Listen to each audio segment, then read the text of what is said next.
Brasil existem aproximadamente 65 mil pessoas com lúpus. E a estimativa é de que uma em cada 1.700 mulheres tenha a doença. Um dado que revela o quanto essa enfermidade é comum. Por isso, neste Sertão Saudável, saiba quais são as principais dúvidas sobre a doença e também a importância de um grupo de apoio para pessoas diagnosticadas com lúpus.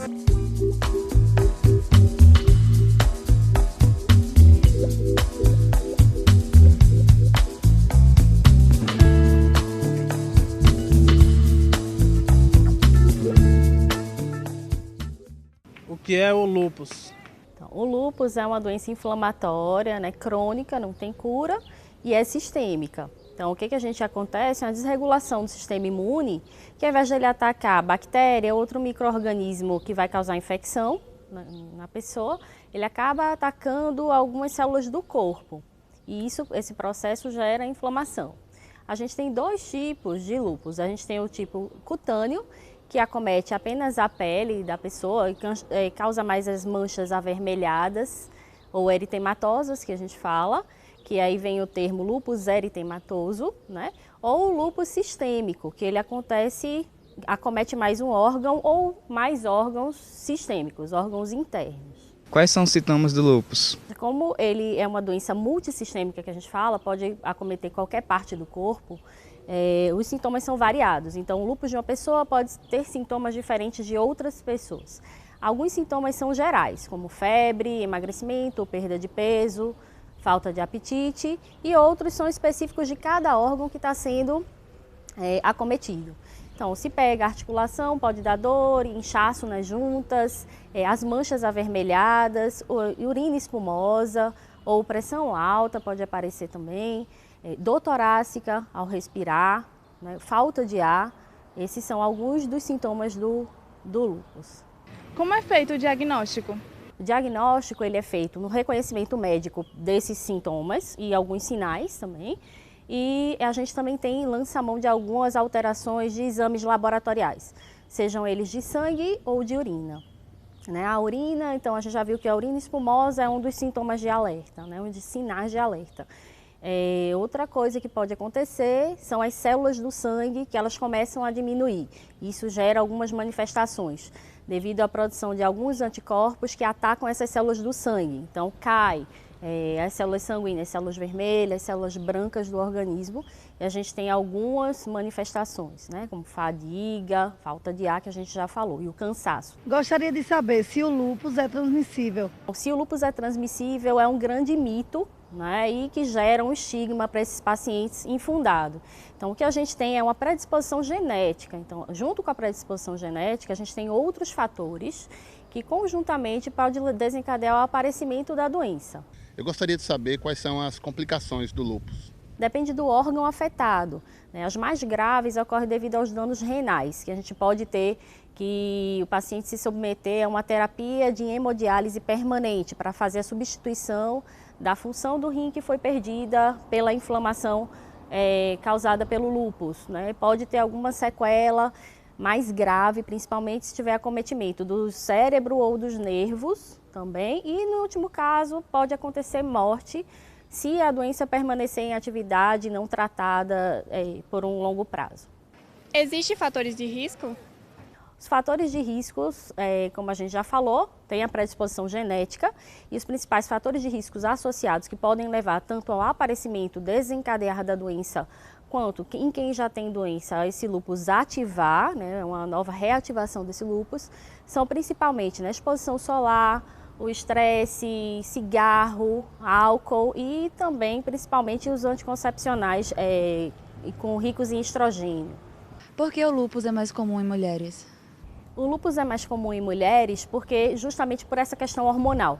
Como a gente já falou na pergunta anterior, que os anticoncepcionais ricos em estrogênios podem desencadear a atividade da doença ou o aparecimento dela em quem não tem o diagnóstico já, a gente sabe que o estrogênio, que é um hormônio circulante nas mulheres, pode desencadear e isso leva a maior prevalência da doença nessa população. Que cuidados uma paciente lúpica precisa ter na gravidez? O ideal é que a gravidez seja planejada, então que durante o desejo de se engravidar já se converse com o médico reumatologista, porque a gente tem algumas medicações que a gente usa no tratamento da doença que elas fazem mal para o bebê, né? São ditas teratogênicas, então a gente tem que retirar essas medicações antes, lembrando de que a cloroquina ela deve ser mantida durante toda a gestação, né?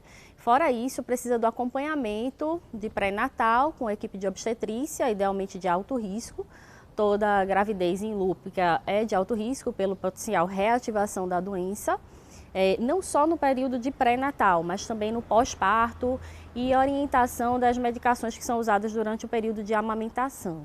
Uma situação especial que a gente tem é que algumas lúpicas possuem um autoanticorpo, isso é visto no exame de sangue, chamado anti-Rho, que ele pode passar pela placenta e chegar no bebê e causar um bloqueio cardíaco, que é uma lentificação dos batimentos do bebê, né? Apesar disso, a gente sabe que, a gente já sabendo, a gente tem algumas terapêuticas, algumas intervenções que a gente faz, e a maioria das mulheres que, inclusive, tem esse anticorpo, tem o bebê com tranquilidade, né? Se todas as recomendações forem seguidas direitinho, a gestação é tranquila e bem sucedida, a maioria delas. Quem tem obesidade precisa de algum cuidado a mais? A obesidade não tem correlação direta com o lúpus, mas, assim como as outras pessoas não lúpicas, a gente já sabe que para o fortalecimento do sistema imune a gente precisa de um estilo de vida saudável. Então evitar álcool, excesso, né, do álcool, excesso de dietéticos, cigarro, mais isso, estresse. E uma dieta balanceada. Pessoas com lúpus têm restrições com atividades físicas?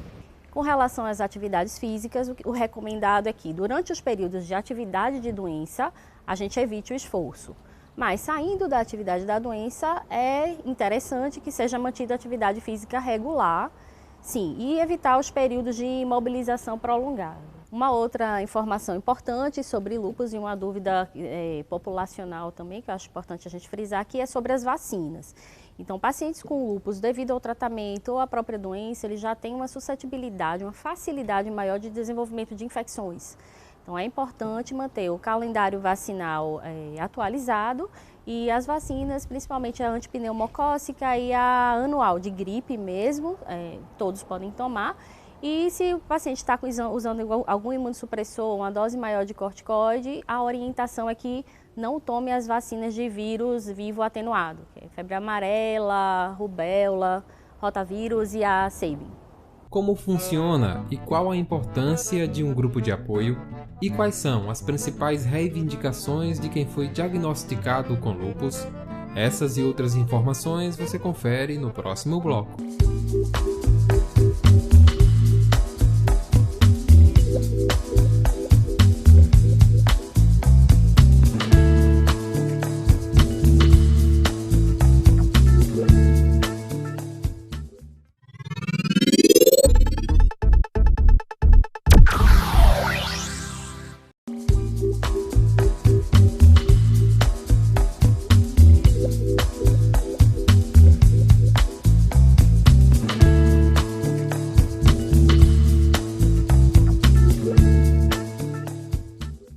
Nesse segundo bloco, a gente vai falar um pouco sobre o Grupo de Atenção à Pessoa com Lúpus, que é um grupo de apoio voluntário que começou suas atividades aqui no Vale do São Francisco em 2013, quando eu ainda era estudante de psicologia aqui da Univasf. O projeto surgiu, na verdade, com o desejo de fornecer às pessoas com lúpus que moravam aqui na região um espaço de informação sobre a convivência com a doença e um espaço de acolhimento, porque percebíamos que as pessoas, apesar de terem uma assistência médica, elas não tinham um espaço de fala, um espaço de escuta. Então foi pensando nessa questão que criamos o Grupo de Atenção à Pessoa com Lúpus, que começou em 2013 e desde então só vem ampliando as suas ações. O grupo começou com mulheres atendidas pelo SUS, da cidade de Juazeiro, mas hoje a gente já está em quase todas as cidades do sertão do São Francisco, atendendo tanto pessoas que participam, fazendo seu tratamento pela rede SUS, como as pessoas que fazem na rede privada aqui dos municípios de Juazeiro, Petrolina e cidades do sertão. O nosso grupo, ele tem uma importância fundamental para orientar as pessoas com relação aos seus direitos, para que elas saibam onde elas podem encontrar atendimento médico gratuito, atendimento com outros profissionais, porque a gente sabe que o lúpus ele necessita de uma equipe multiprofissional para cuidar da pessoa que tem o diagnóstico, para que as pessoas saibam também onde elas podem receber medicação específica gratuita através do SUS e o apoio emocional mesmo. O lúpus é uma doença que mexe muito com a autoestima das pessoas, ainda cercada de muitos preconceitos. Muitas pessoas acabam vivendo um isolamento social por conta da rejeição que sofre, especialmente as pessoas que têm acometimento de pele, né, feridas, lesões, queda de cabelo. Essas pessoas muitas vezes sofrem muitas situações de preconceito. E o grupo então vem nesse sentido apoiar e acolher essas mulheres. O nosso grupo já foi premiado pela Natura, a gente foi reconhecido com mais algumas iniciativas de impacto social no Brasil. A gente foi vencedor da 8ª edição do Prêmio Natura Acolher. A gente também foi premiado pela Brasil Foundation, né, com o 3º Prêmio de Inovação Comunitária. E foi um reconhecimento muito importante que fortaleceu ainda mais a nossa luta nessa caminhada com essas mulheres com lúpus. A gente tem ampliado as nossas ações, inclusive com parceria aqui com a universidade ainda, embora já estamos desvinculados, né, institucionalmente, mas ainda estabelecemos algumas parcerias. Estamos oferecendo, através do CERPIX, que é o Centro de Práticas Integrativas e Complementares, uma série de outras terapias para dar suporte a essas mulheres, para que elas possam aprender a conviver e ter uma vida de qualidade, apesar do diagnóstico. Então, assim, são 6 anos de muita luta. A gente tem algumas dificuldades ainda, alguns desafios, porque a gente sabe que o protetor solar, por exemplo, não é um cosmético para a pessoa com lúpus, é uma medicação. As pessoas com lúpus elas não podem se expor à radiação solar. E a gente sabe que ainda não é fornecido pelo SUS aqui na nossa região para pessoas com lúpus. Então, essa é uma bandeira que a gente tem levantado. A gente tem municípios aqui, como a cidade de Juazeiro, que ainda não fornece o passe livre urbano para as pessoas com lúpus. Então, muita gente em situação de vulnerabilidade social acaba não tendo direito ao transporte gratuito e acaba tendo que se expor ao sol para fazer o seu tratamento. Essas são algumas das nossas bandeiras que nós temos levantado para que a pessoa com lúpus que mora no sertão possa ter um atendimento com qualidade, possa ter acesso à saúde de maneira integral e possa ter acesso à cidade também, como os outros cidadãos. A gente se reúne mensalmente, em meses alternados, em Juazeiro, em Petrolina. São reuniões gratuitas, sem necessidade de inscrição. A gente sempre está levando profissionais da área da saúde, do direito, da assistência social, para estar informando as pessoas que fazem parte do nosso grupo. As pessoas podem nos encontrar, né, no Instagram, é o @Grupo Borboletas do Vale, no Facebook também, Grupo de Atenção à Pessoa com Lúpus, e através do telefone 74991396041. A gente está acolhendo essas pessoas, né? A gente começou com um número bem pequeno de pessoas. Hoje nós somos mais de 200 mulheres aqui na região do Sertão do São Francisco, e a gente quer continuar nessa luta para que a pessoa com lúpus tenha sempre mais dignidade e qualidade de vida.